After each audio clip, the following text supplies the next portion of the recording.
Hey guys, I am Daisho, and today I have a guest with me. Hey guys, it's Reaction, and today I've got a gameplay for you on Crisis. It's a domination, and I end up going 77 and 7.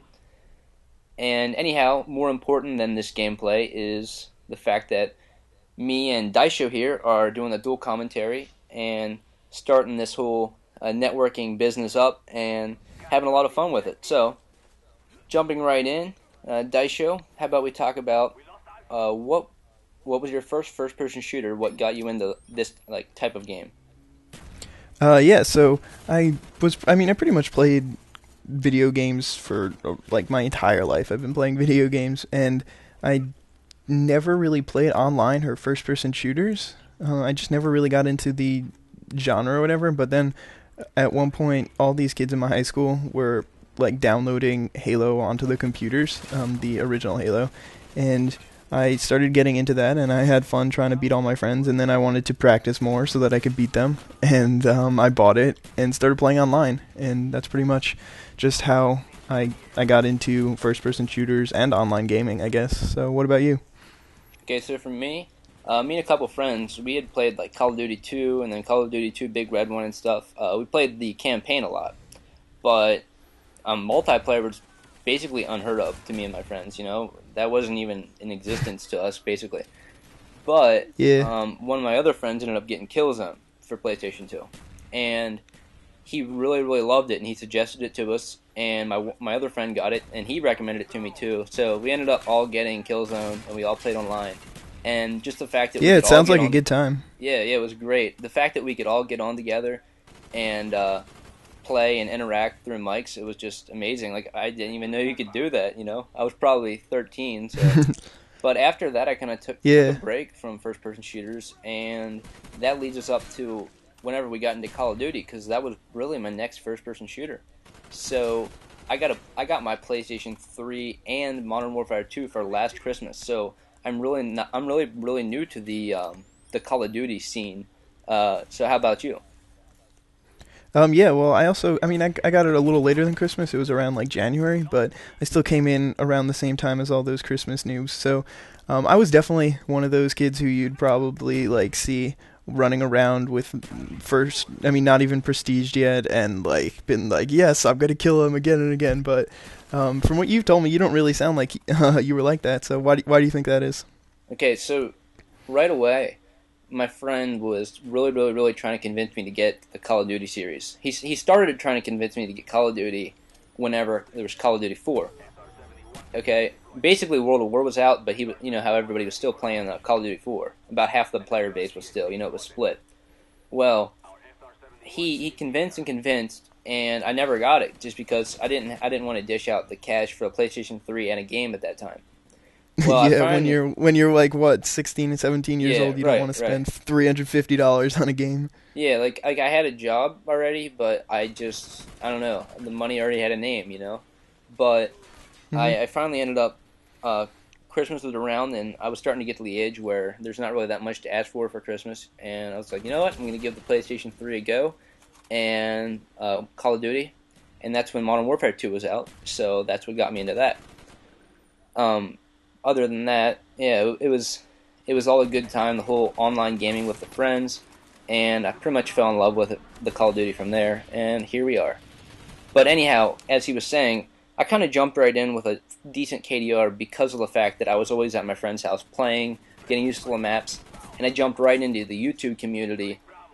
Basically, YouTube was I've always been on YouTube a lot, and when I was getting ready to buy Modern Warfare 2 or get it for Christmas, I instinctively searched YouTube for it and just fell in love with the whole commentary and the network that the YouTubers have here, and that's it. Basically, gave me some general map knowledge, so I could kind of jump into the game really good. So Yeah, I definitely feel the same way about the networking thing because the reason why I do this whole YouTuber thing, I'm not that great at Call of Duty and I'm not going to give you the best tips, but I really have fun interacting with my subscribers and other commentators and stuff, and that's really the most fun part for me at least. right, I literally woke up this morning and saw Daisho's request here. I didn't know the guy, and here we are. We've probably talked on Skype for a couple hours now, and yeah, it's amazing how it all works out. Yeah, I mean, like I just randomly searched for Call of Duty Black Ops videos, and I found somebody who's the same age as me and has a lot of the same interests as me. So I mean, it's a really cool thing. Yep. So now that we're talking about the YouTube thing, what beside is there anything besides the network? Well, the networking obviously it's a big part, but what's like the first thing that maybe got you interested? Yeah, I mean, like, I didn't fall in love with the networking right away, but once I started watching some more commentators, I realized that that was really an important thing. But I had played this other game called Super Smash Brothers Brawl. I'm sure a lot of you've heard of it, but I played it kind of competitively, and I watched gameplays online, and they didn't have anything like the Call of Duty YouTube community has, where there's commentators. It's just strict gameplay. Even still, nobody does any commentary, and that never even occurred to me. But once I saw it, it was amazing. But either way, I was looking at YouTube videos, Call of Duty YouTube videos, to try to find some strategies because I really needed some help with my game back then. Yep. So yeah, as I already said, what mine was just to get the general map knowledge and stuff down before I got the game. I didn't want to suck too bad when I got it, and that's how I got into it. And Yeah, I mean, I I was definitely the opposite. I realized that I sucked, and then went to YouTube as opposed to you, who knew that you would figure it out by right. before you I go. just sat down like, you know what, I'm gonna suck. I need to figure this out. When I first got it, I'm like, you know what, I'm gonna try to get a good KD, and I can't start a game with a good KD if I don't know the maps. But I'm at a point now that KD doesn't really matter to me. I have a fair KD. I have an okay KD. It's just, whatever. It's all about having the fun and winning. Yeah, I mean, like, I always tell myself that, like, I don't care about my win-loss, I don't care about my KD, but every single time the PS3 drops me from a game and I get a loss that I shouldn't have, I'm telling you, I'm, like, dying inside. Dude, my win-loss, I don't even want to say it, it's so bad. My win-loss, see, sometimes I'll get so mad at either the connection or anything in the game that I leave, so I don't know. I'm a bad rage quitter, so I'm running at like a .6. Yeah, well, I win the majority of the games I'm in. It's yeah. just the fact I'm never in a full game. Yeah, well, I almost never rage quit. My win-loss on PS3 is like 1.25, and that's playing with parties and stuff. So, but my win-loss on the Xbox, where I almost never get dropped, is 1.8, and I have never played with a party. It's just insane how much more you get dropped in PS3. I mean, you don't play on the Xbox, so you probably wouldn't change that, but do you get dropped a lot? Okay, yeah. First, I want to address the fact that I get dropped on anytime there's host migration.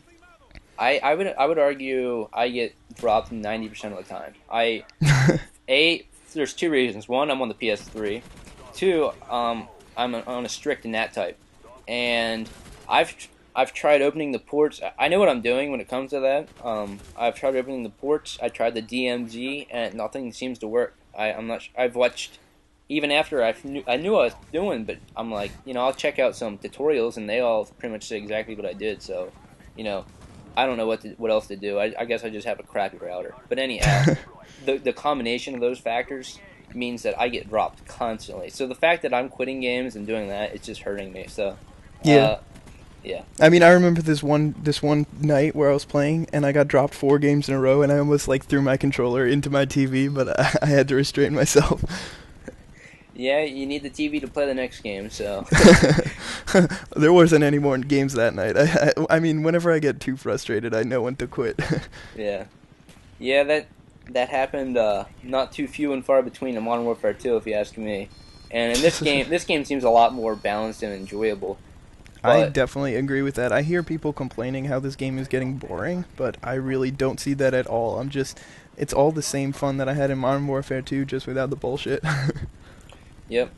One thing I've actually always wanted to address is the fact that the added recoil. What's your opinion on guns having a lot of recoil opposed to like in Modern Warfare 2, where some people claimed it was noob friendly, but what I mean by that is having less recoil. What's your opinion on the recoil? Well, at first I was thinking that the recoil would be amazing. It just is another thing that separates me from the average player, which will help me get better. But now I really don't think that it's such a big deal. People find a way around that. They'll use other guns. They'll use the AK-74U, a gun with barely any recoil, or they'll use a different tactic like camp in a corner with Ghost and a silencer.